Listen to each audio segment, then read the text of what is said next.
हाय बच्चों, आप लोग कैसे हैं? आशा करते हैं आप लोग अच्छे होंगे। हम अगले वीडियो में चलते हैं। सेट 4 सॉल्व हो रहा है, पार्ट 2 हो गया है, पार्ट 3 हम सॉल्व कर रहे हैं। खंड व के प्रश्न हैं सब। तो 2 का इस बार सिलेबस से निकल गया। 2 घ है, एक प्रकाश स्तंभ के शिखर से देखने पर समुद्र में दो जहाजों के अवनमन कोण क्रमशः 30 अंश और 45 अंश है। यदि प्रकाश स्तंभ के एक ही ओर एक जहाज दूसरे जहाज के ठीक पीछे 50 मीटर की दूरी पर है, तो समुद्र तल से प्रकाश स्तंभ की ऊंचाई ज्ञात कीजिए। तो क्या करते हैं, एक प्रकाश स्तंभ ले लेते हैं। एक प्रकाश स्तंभ के शिखर से देखने पर समुद्र में दो जहाजों के एक प्रकाश स्तंभ हम यहाँ पर ले लेते हैं, ठीक है। इसका आधार हो जाएगा, समुद्र में दो जहाजें हैं, एक जहाज यहाँ पर है, एक जहाज यहाँ पर है। इसके अवनमन कोण बन रहे हैं, अभी ऊपर बनाएंगे इसका अवनमन कोण। इसका कितना बना है, पहला 30 अंश का है और दूसरा 45 अंश का अवनमन कोण बनता है। तो अवनमन कोण को पहले हम क्या करते हैं, ऊपर दिखाना पड़ता है, फिर इसके आधार से दिखाना पड़ता है। वो एकांतर कोण के अनुसार ये कोण बन जाते हैं। ये 30 अंश का है, ये 45 अंश का है। और कहा है दो जहाज जो ए और बी है, एक जहाज दूसरे जहाज के 50 मीटर की दूरी पर स्थित है। ये इसके दोनों के बीच की दूरी कितना हो जाएगा, 50 मीटर, ठीक है। इसको सी मान लेते हैं, इसको डी मान लेते हैं। और समुद्र के जो तल है उससे स्तंभ की ऊंचाई को हम एच मान लेते हैं, ठीक है। और बीसी को रहने देते हैं। तो पहले चलते हैं किसमें, त्रिभुज ए सी डी में चलते हैं। त्रिभुज ए सी डी में, इस त्रिभुज में tan 30 अंश बराबर लंब बटे आधार, लंब बटे आधार। tan 30 अंश का मान 1/3, लंब कितना है, एच है, और आधार क्या है, पूरा है, यानी 50 प्लस बीसी है, 50 प्लस बीसी। तो ये गुणा कर देते हैं, इसका पहले गुणा कर देते हैं। कड़ी में 3h बराबर 50 प्लस बीसी, ठीक है। ये समीकरण नंबर 1 बना के रख लेते हैं। अब चलते हैं त्रिभुज बी सी डी में। त्रिभुज बी सी डी में, इस त्रिभुज में कितने अंश का कोण बना है, 45 अंश का। tan 45 अंश बराबर लंब बटे आधार, लंब बटे आधार। tan 45 का मान 1 और लंब क्या है, एच है, और आधार क्या है, बीसी है। तो ये गुणा कर देते हैं, बीसी बराबर क्या हो गया, एच। अब लिखेंगे यहाँ पर बीसी का मान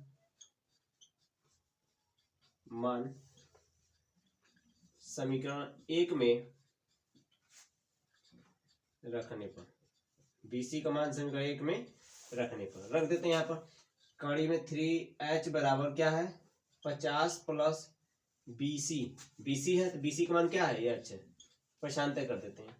कड़ी में 3h माइनस एच बराबर 50, तो एच यहाँ से कॉमन ले लेते हैं, क्या हो जाएगा, कड़ी में 3 माइनस 1 बराबर कितना, 50। तो एच बराबर क्या हो जाएगा, गुणा है तो बटे में हो जाएगा, 50 बटे कड़ी में 3 माइनस 1, इसका परिमेय गुणा कर देते हैं।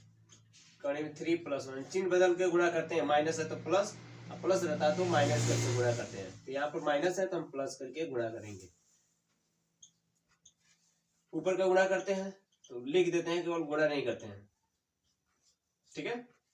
और a minus B A plus B, तो A square minus B square, यानी कड़ी में 3 का वर्ग माइनस 1 का वर्ग। एच बराबर कितना हो जाएगा, 50 कड़ी में 3 प्लस 1, कड़ी में 3 का वर्ग करेंगे तो 3 माइनस 1 हो गया, यानी 50 एच बराबर 50 कड़ी में 3 प्लस 1 बटे कितना हो जाएगा, 3 में से घटेगा 2 बच जाएगा, यानी एच बराबर ये भाग हो जाएगा, कितना हो जाएगा, 25 कड़ी में 3 प्लस 1, किस में आ गया, ये मीटर में। ये हमारा क्या हो गया, आंसर हो गया। चलते हैं अगले प्रश्न में।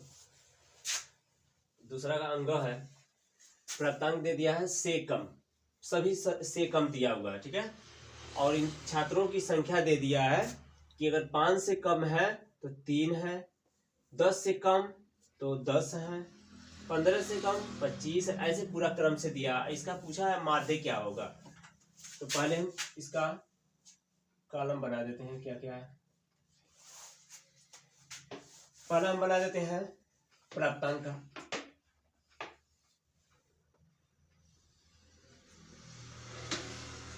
प्राप्तांक का बनाएंगे,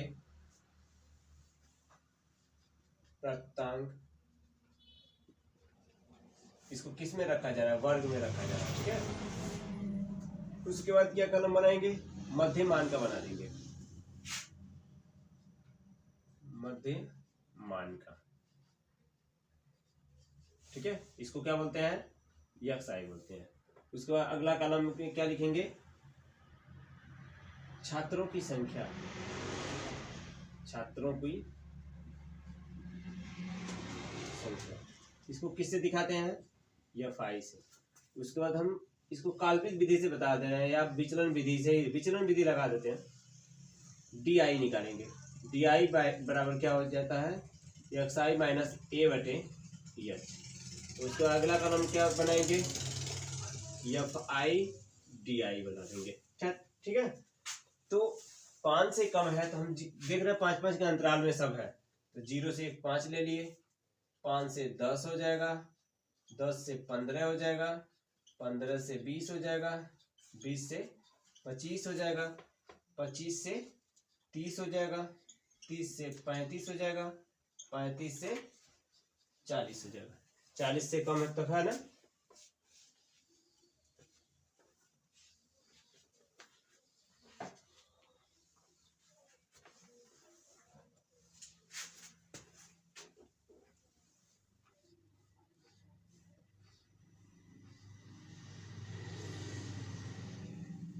ठीक है, तो मध्यमान कैसे होता है, इन दोनों को जोड़ के आधा करेंगे तो 5 का आधा 2.5 हो गया, 15 का आधा 7.5, अब 5-5 जोड़ते जाएंगे तो 7-5 12, 12.5, फिर 17.5, 22.5, 27.5, ठीक है, फिर 32.5, फिर 37.5 होगी इनके। अब देखेंगे छात्रों की संख्या, अगर 5 से कम है तो 3 हो रहे हैं, अब 10 से कम यानी कि पूरा जुड़ गया, यानी यहाँ से यहाँ तक का पूरा है, तो 3 को जब वर्गीकृत कर दिए हैं, अलग अलग कर दिए हैं, तो इसमें 3 है, तो इसके बीच में क्या अंतराल होगा, घटाएंगे तो मालूम होगा, तो पहले वाले में तो 3 रहेगा ही। अब उसके बाद क्या करेंगे, घटा देंगे, कितना बचेगा 7, फिर 25 में से 10 घट जाएगा तो 15, ठीक है, और फिर 49 में से घटेगा ये तो 24 बच जाएगा, ठीक है, फिर 65 में से घटा देते हैं तो 9 6 यानी 16 बच जाएगा, ठीक है, और ये कितना बच जाएगा, 5 3 8 बच जाएगा, ठीक है, और ये कितना हो जाएगा, ये 5 बच गया, फिर ये 2 बच गया, ठीक है। अब DI कैसे निकालते हैं, DI का क्या सूत्र है, XI माइनस A बटे H। अब हम क्या करते हैं, एक कोई काल्पनिक कोई मध्यमान में मान लेते हैं, तो 3 एक 4 ऊपर से भी है, 4 ये ऊपर से भी, यानी कि यही दोनों में से कोई आ रहा है, तो हम क्या लेना है इसमें से 17.5 ले लेते हैं, ठीक है, तो 17.5 और H ले लेते हैं हम, यहाँ पे 5-5 का अंतराल है तो 5 H का मान ले लिए, ठीक है। तो यहाँ भरते हैं, पहला XI का पहला पद क्या है 2.5 माइनस A यानी कि 17.5 बटे H कितना है 5, तो घटेगा तो कितना बचेगा 15, माइनस 15 बटे 5 यानी कि -3 हो गया। अगर ये -3 होगा तब एक को जोड़ते जाएंगे तो -2 हो गया, -1 हो गया, और उसके बाद क्या हो गया 0, उसके बाद 1, उसके बाद 2, उसके बाद 3, उसके बाद 4 हो जाएगा। अब उसके बाद FI DI है, यानी FI और DI में गुणा कर दें, 3 3 9 -9 हो गया, और ये 7 दूनी 14 हो गया, ठीक है, -15 हो गया, और ये 0 हो गया, 16 हो गया, 16 हो गया, 5 3 15 हो गया, 4 दूनी 8 हो गया। अब इसको क्या करना है, हमको जोड़ना है FI/DI। तो जोड़ के देखते हैं कितना हो रहा है। तो ये जोड़ देते हैं पहले। ये कितना हो गया 15 यानी कि 29, 29 और 9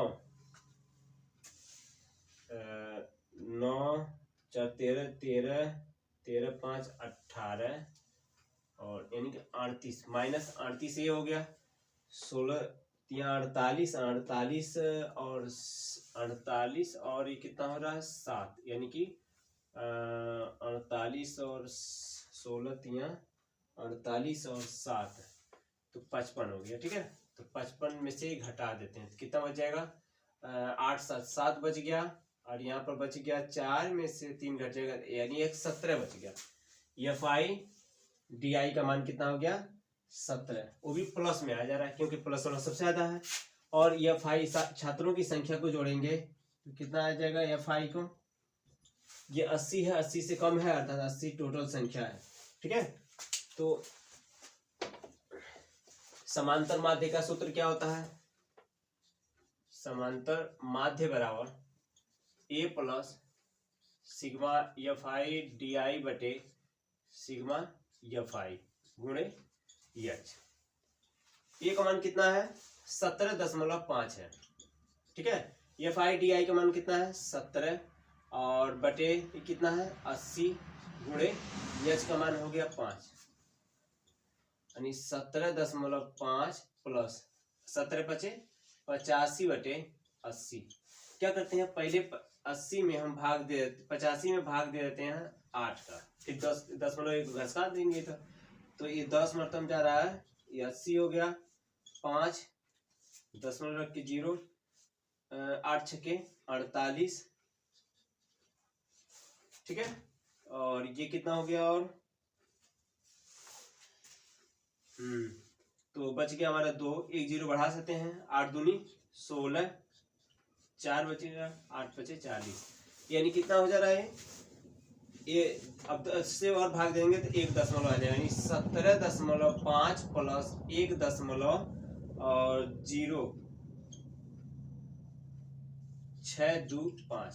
अब जोड़ देते हैं 17 का 18 हो जाएगा 18.5 6 2 5 ये हमारा क्या हो जाएगा आंसर हो जाएगा। ठीक है, चलते हैं अगले प्रश्न में। दूसरे का च है, वर्ग दिया है बारंबारता दिया है, वर्ग में ये सब चीजें दिया है बारंबारता और इसका पूछा है माध्यक क्या होगा। इसको सॉल्व करते हैं हम। क्या क्या चीजें दिया हुआ है, एक वर्ग दिया हुआ है वर्ग और उसके बाद क्या दिया है बारंबारता दिया है। उसके बाद अगला कलम में माध्यक में संचयी बारंबारता बनाते हैं, संचयी बारंबारता। ठीक है, तो बारंबारता क्या क्या दिया हुआ है, बारंबारता को पहले वर्ग लिख देते हैं 10 से 25 25 से 40 40 से 55 55 से 70 70 से 85 ऐसे दिया हुआ है।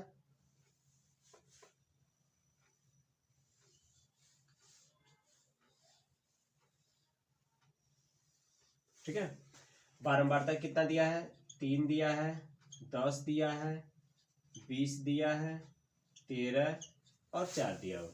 अब संचयी बारंबारता में हम क्या निकाल बनाते हैं कैसे, 3 को पहले यहाँ पर लिख देंगे। अब 3 जाके जुड़ेगा तो कितना हो गया 13, फिर 13 जाके इसमें जुड़ेगा तो 33, 33 इसमें जाके जुड़ेगा तो 46, फिर 46 जाके जुड़ेगा तो 50 हो गया यानी जो n का मान हो रहा है वो 50 हो रहा है। तो पहले हम n/2 निकालते हैं, n का मान कितना है 50/2 तो 50 यानी कि 50 में 2 से भाग देंगे तो 25 और 25 किस में आया हुआ है देख लिया जाता है संचयी बारंबारता में। ये 13 तक जाकर बंद हो गया, 13 का बाद जितना भी पद है जैसे 14 15 16 जितना भी है सब 33 में समाहित है। तो इसी लाइन में ये कितना क्या हो जाएगा L1 L2 ये स्मॉल है। अब इसके ऊपर वाला पद में कैपिटल होते हैं। तो L1 हमारा कितना है 40 है, L2 हमारा 55 हो गया, स्मॉल f हमारा 20 हो गया, कैपिटल F हमारा 13 हो गया। तो माध्यक बराबर सूत्र होता है L1 plus L2 minus L1 by small f n by 2 minus f होता है। L1 कितना दिया है, L1 हमारा 40, L2 कितना है 55 माइनस 40, L1 40 हो गया, स्मॉल f कितना है 20, n बाई 2 का मान कितना है 25 है, n बाई 2 का मान 25 है और कैपिटल F का मान 13 है। यानी कि 40 प्लस घटेगा तो कितना बचेगा 15/20 और 25 में से 13 घट जाएगा तो बच जाएगा हमारा 12। तो 40 प्लस 15 दूनी 30 को 0, 3 बच गया 15, 1 15, 15 3 18, यानी 180 बटे ये कट जाएगा, यानी 49, 40 प्लस 40 प्लस भाग दे देंगे कितना होगा 9 बच गया, यानी कि 49 हो गया, यानी माध्यक कितना हो गया 49, आंसर हो गया। चलते हैं अगले प्रश्न में। तीसरा प्रश्न है समीकरण 2 क्वेश्चन में 2x minus 1 upon X plus 3 minus 3x plus 3 by 2x minus 1 बराबर 5 और कहा है कि x is not equal to -3 और 1/2 को हल कीजिए। तो यहाँ पे ये देख रहे हैं, क्या देखा जा रहा है कि 2x minus 1 upon X plus 3, यहाँ पर यदि 2x minus 1 by x plus 3 है तो इसी का उल्टा ये वाला पद है। तो यदि हम एक को मान लेते हैं तो दूसरा 1/a बन जाएगा। तो माना 2x minus 1 by x plus 3 बराबर हम इसको मान लेते हैं a मान लिया, इसलिए इसका मान क्या होगा, इसलिए x plus 3 by 2x minus 1 बराबर 1/a हो जाएगा। अर्थात अब मान यहां रख देते हैं 2, इसको क्या माने हैं a, और इसको -3 इंटू 1/a, इसको 2 इसको a माने हैं, ये वाला क्या 1/a है तो लिख दिए, बराबर कितना है 5। लसा ले लेते हैं, दोनों का लसा क्या हो गया a, गुणा कर देते हैं 2a स्क्वायर माइनस 3 बराबर 5 बाई 1 लिख दिए, गुणा कर देते हैं 2a स्क्वायर माइनस 3 बराबर 5a, अंदर भेज देते हैं 2a square minus 5a minus 3 बराबर 0, 3 दूनी 6, 6 को ऐसा तोड़ा जाए कि जोड़ने पर -5 हो जाए, -6 प्लस 1a लिख देते हैं। तो 2a square minus 6a plus a minus 3 बराबर 0, ठीक है। इन दोनों में क्या मिला 2a कॉमन ले लिए तो a माइनस क्या हो जाएगा 3 हो जाएगा, यहाँ पर +1 कॉमन ले लिए तो a माइनस 3 बराबर कितना हो गया 0 हो गया, यानी कि एक क्वेश्चन में a माइनस 3 और दूसरे क्वेश्चन में 2a प्लस 1 बराबर कितना है 0 है। एक एक करके 0 दिखाते हैं। यदि a माइनस 3 बराबर 0 तो a बराबर कितना हो जाएगा 3। अब a का मान क्या करते हैं लौटा देते हैं, क्या है 2x minus 1 by x plus 3 बराबर कितना 3, गुणा कर देते हैं, पहले इसका इसमें गुणा करते हैं, 3 का नाम 3x हो जाएगा, 3 3 की 9 हो गया, बराबर कितना 2x माइनस 1, ठीक है, x को x के पास ले जाते हैं, 3x माइनस 2x बराबर -1 और 9 प्लस इधर गया तो क्या हो गया -1, 3x में से 2x घट जाएगा तो क्या बचेगा x बच जाएगा और -10 हो गया, यानी कि एक x का मान हमारा क्या हो गया निकल गया। अब दूसरा देखते हैं, एक और है ना, और यदि 2a प्लस 1 बराबर कितना 0 तो 2a बराबर कितना हो गया -1, तो a बराबर कितना हो जाएगा, a बराबर हमारा 1/2 हो जाएगा, -1/2, फिर ए का मान कितना है, यही वाला है ना। बहुत बच्चे ये वाला लिख देते हैं, सोचते हैं सब इसका मान लिखा गया तो फिर अभी दूसरे जगह पर ये वाला मान लिखा जाएगा, लेकिन नहीं, ए का मान है तो ए का मान यही माने है तो वही रखेंगे। तो 2x-1 बाई एक्स प्लस 3 बराबर -1/2 गुणा कर देते हैं। 2 यूनिट हो गया 4 -2 हो गया -x -1 का गुणा हो रहा है ना, -x -3 पैशांतर कर देते हैं। तो 4x प्लस x बराबर कितना -3 और 2 इधर जाएगा तो +2 हो गया, यानी कितना हो गया 5x बराबर -1, यानी कि x बराबर -1/5 हो गया। ये x का मान हो गया, इसलिए लिख देंगे। अतः हल क्या हो गया, हल इसका क्या होगा, एक आया -10 और एक आया -1/5, आंसर हो गया।